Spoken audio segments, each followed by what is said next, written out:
This is a stimulus update and daily news report. Got some important topics and big news to share with you. So we'll go over this article right here. Stimulus check update. Will disappointing jobs data lead to a fourth stimulus check? We'll talk about the $3.5 trillion stimulus package and the latest with that. How Democrat centrists have sent demands over to Nancy Pelosi. 3 reasonable requests. I'll let you know what those are. I'll play you a video clip from a Biden advisor talking about how everything is going according to plan and full steam ahead. We'll talk about the $15,000 home buyer credit, then I'll answer the questions you leave for me in the comments. Hope you're having a great and a happy Labor Day to you. If you appreciate these fact-based, fast-paced updates, hit the like button down below. And as you may notice, I am back in my home office. We're back from our trip. I'll play you some more video clips and give you some updates later on in the video from our trip. But first, let's get into the news. So a new variant called Mu that might be able to evade from has been detected in almost every US state. So I reported on this last week, and I think it was only like 3 states that have found this new Mu variant. So currently the Delta variant is the one that is taking over everywhere, but the Mu variant is the next one that they're worried about, which means that even if it doesn't matter, you could still catch it. So what's going on here? What they know about it is the new variant called Mu might be able to evade people get from, and the Mu variant has been detected in 47 US states and District of Columbia according to data from Outbreak.info. Only Nebraska, Vermont, and South Dakota are yet to detect a case, the data says. Keyword here, yet. It seems like this can't be contained, especially if looks like this new variant, Mu, is just going to take over everywhere. Let me know your thoughts on this down in the comments below. They're still trying to learn about it, see how dangerous it is. So we don't know too much about it. We just know that it is spread almost everywhere as of now. If we look at the cases now, it's sort of tapering off. It's not as big as a spike as it was before. Still in yesterday, as of September 5th, 44,000 cases and then 66,000 cases, but usually Saturday, Sunday are less. The day before that, 191,000 cases. So cases are still on the rise. Next, let's talk about what's going on with this $3.5 trillion stimulus package. So Biden advisor says full steam ahead on $3.5 trillion package despite Manchin warning, talking about how Joe Manchin said that he is going to put a strategic pause on moving forward with this package. Here is the clip of the advisor talking more about it. Election really does highlight the need to counter the consequences of climate change, and they are countered with the infrastructure projects and the bipartisan bill passed by the Senate, the broader proposals, and the Democrats' $3.5 trillion bill. But this week, Senator Joe Manchin argued to put a hold on the Democrats' bill, and it can't pass without his support. Doesn't that put both proposals at risk? We're going to keep working on both proposals. If, people have said from the beginning that both proposals were dead on arrival. People said that they would meet challenges. Well, that's what we do as an administration. We meet challenges, we keep working, we keep our head down until we get things done. And we saw that with the American Rescue Plan, and we're going to keep doing that with the infrastructure bill. But people should see now more than ever how important it is to have resiliency and to shore up our electrical grid and invest in our infrastructure. And then on the reconciliation bill, the Build Back Better bill, it's important to address climate change. These once-in-a-century storms are starting to come almost every other year. They're bigger, they're stronger, they wreak more havoc. If you look at New York, New Jersey, and Pennsylvania, people should see what the climate change is doing, and we're going to address that in our legislation. And the president created this legislation over a year ago. So he was ahead of this, and now we just need Congress to come along with us so that we can protect the American people and then invest in them. But you read Senator Manchin's op-ed. He said he's not for it. He says $3.5 trillion is too much. He's not going to vote for it. It can't pass. Look, Senator Manchin is a valued partner. We're going to continue to work with him, but we're also going to continue to push our agenda.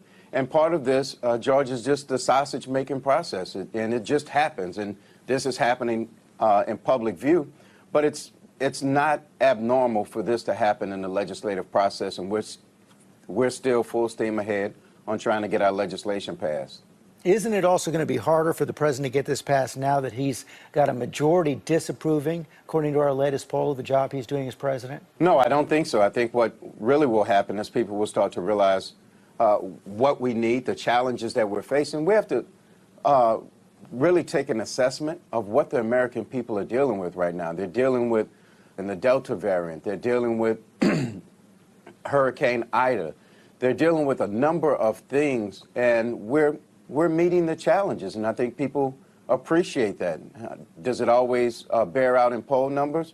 Maybe, maybe not. But I've seen, and I've done this a very long time, the leadership that the president providing is appreciated, will be appreciated more. And you get ups and downs, and we're not worried about poll numbers. We're worried about the 1.2 million people in Louisiana that didn't have electricity. We're worried about the people in New York and New Jersey and Pennsylvania that are going through it. So this has never been a president who worried about himself. He really worries about the country. So we're not worried about poll numbers, and the president will do the hard work to garner the support of his party. And that's regardless of anything else. What do you think about Biden's advisor, Cedric Richmond, and what he said? Let me know your thoughts on that down in the comments below. Next, let's talk about how two Democratic centrists send Pelosi demands for a $3.5 trillion mega bill. So these are three requests that they sent, which I think are pretty reasonable right here. So the requests include that the bill be pre-conference with the Senate to avoid having to make any major changes in either chamber, that the bill be paid for with the exception of its climate provisions, and for members to be given at least 72 hours to review the legislation before it comes to the House floor. So I think the first one is really important because that'll save a lot of time. Pre-conference with the Senate, meaning that the House and the Senate both agree on the bill so that it could just be passed. Because usually what happens is the Senate will come up with one version and then the House will change it, then the Senate has to vote on it again, then maybe the Senate changes it, then the House has to vote on it, and they have to vote on the same bill. So if they pre-conference it, come to an agreement on the bill, that'll save some time. And then the other two requests, I guess, are usual standard procedure. But let me know your thoughts on that. Hopefully we finally get this done. Personally, as an independent, I could care less who is pushing forth these bills. I just want people to get the stimulus that they deserve. And speaking of stimulus, let's talk about this article right here. So stimulus check update. Will disappointing jobs data lead to a fourth check? So before we get into this article, quick reminder here. So this came out a few days ago. Jobs report disappoints.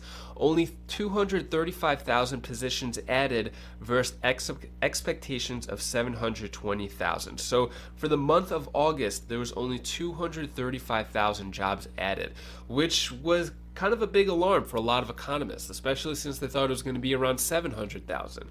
So basically through this article, it's saying that these job numbers could push more for a fourth stimulus check, but it might not be enough. So if we look at when we got our last stimulus checks, the economy, everything was a lot worse. It was sort of when it was fully rolled out, when we were getting all those stimulus checks. As of now, I feel like there still needs to be more serious things going on for a fourth stimulus check. In terms of going out to SSI, SSDI, veterans, RRB, I feel like that's a separate category, and regardless of the general fourth stimulus check, there should still be a lot more help for those categories of people because they're suffering a lot now. Next, also this article came up too. This came out August 2nd, actually. Stimulus check update, could surge make the case for more checks? If we look back at the cases of what's going on here, the surge is definitely up there compared to how it was here. And we're not even in flu season yet. And especially with the Mu variant, how we spoke about that, and how it could be completely, it doesn't matter, it could completely evade it from. So I don't know, there's some serious stuff going on right now regarding the call for a fourth stimulus check. I think once we get to the point of a lockdown, then they're really going to push it hard. But as of now, it's still not in the $3.5 trillion stimulus package. When we look at the change.org $2,000 per month to every American petition, it's currently at 2,858,000 signatures. And next, let's talk about the homebuyer credit. So I keep getting questions about this in the comments, and I want to address what's going on with the homebuyer credit. So Biden's first-time homebuyer tax credit, what it means for buyers. So what it's saying here, with home sales and prices surging across the country, first-time homebuyers are finding it especially difficult to achieve their dreams of home ownership. U.S. Representative Earl Blumenheimer and Representative Jimmy Panetta introduced the first-time homebuyer credit in April of 2021 to support first-time homebuyers with a tax credit. This act is known as the Biden First-Time Homebuyer Act, because Joe Biden promised a $15,000 first-time homebuyer credit during his 2020. So let me repeat that part right here. Joe Biden promised a $15,000 first-time homebuyer tax credit during the 2020. So President Biden already promised this, and a lot of representatives, as I mentioned before, are trying to get this into the $3.5 trillion stimulus package. It hasn't made it in there yet, among many other proposals that they said would be in there. They're still kind of working out the details. So when it comes to this homebuyer credit, basically if you are a first-time homebuyer or you haven't owned or bought a house in the past 3 years, then you could still be approved for this program and get $15,000 off of as a tax credit when you buy your home. There's another one that helps with the down payment. I think that's around $25,000. So in terms of the homebuyer credits, looks like those are still in limbo. We have politicians who are pushing for them, but it hasn't made it into the stimulus package, and there hasn't been any other times where they're going to have a vote on it. So that's what's going on with that. Next, I'm going to answer the questions you leave for me in the comments. Maureen Simmons, can we have a strategic pause on Manchin's wife commission until he approves new stimulus? I love that question because if you're not aware, Joe Manchin, who is the one who wants to have a strategic pause on the stimulus package, his wife is getting $1 billion for her commission, but that's in the physical infrastructure package, which seems like it's going to pass, but it's being held up until the $3.5 trillion stimulus package passes. So great question there. I think that would be a good solution. Next question comes from Rose Earnhardt. Why can't they just pass the stimulus? Why do they have to include all this other stuff to get stimulus? Yeah, I agree that usually with these big bills, both Democrats and Republicans, because personally I'm an independent and both do dirty things, but they all put all these sneaky things in there because they don't want to pass it as a standalone. They don't want it to get a lot of public attention, so they throw these sneaky bills into bigger trillion-dollar packages so that it could pass, when all the people really want is just a stimulus. Next question, Evelyn Melendez. Whatever happened to the adult tax credit? Are we still going to get it? Please would like to know. So the adult tax credit would have to go into the $3.5 trillion stimulus package or pass this year. It's not officially passed yet, but to take advantage of that, where it's like either $4,000 or $8,000, you wouldn't get the benefits of that until 2022 when you file your taxes.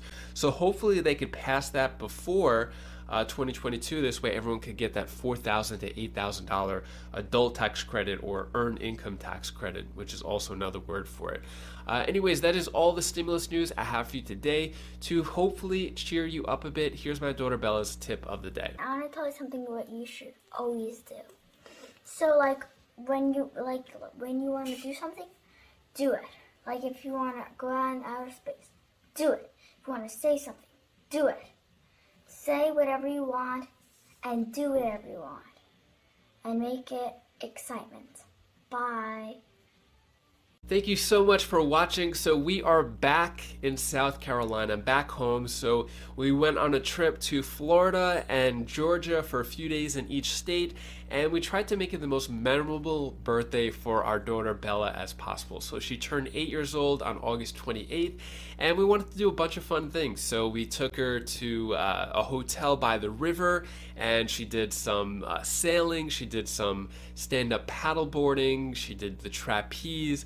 We also took her to Georgia, where there was a lot of activities there too. She did like a ropes course, she did rock climbing, she went bowling, it was like mini bowling, and we tried to make it really, really fun for her, and she loved it. At the end, we said, was this a good birthday? She said yes, she loved it so much. So at 8 years old, I feel like that's when we usually remember a lot of our birthdays and remember things in general compared to any younger years. So I feel like the first few years were practice, and now that she's 8 years old, this will be hopefully a lasting memory that she'll remember forever.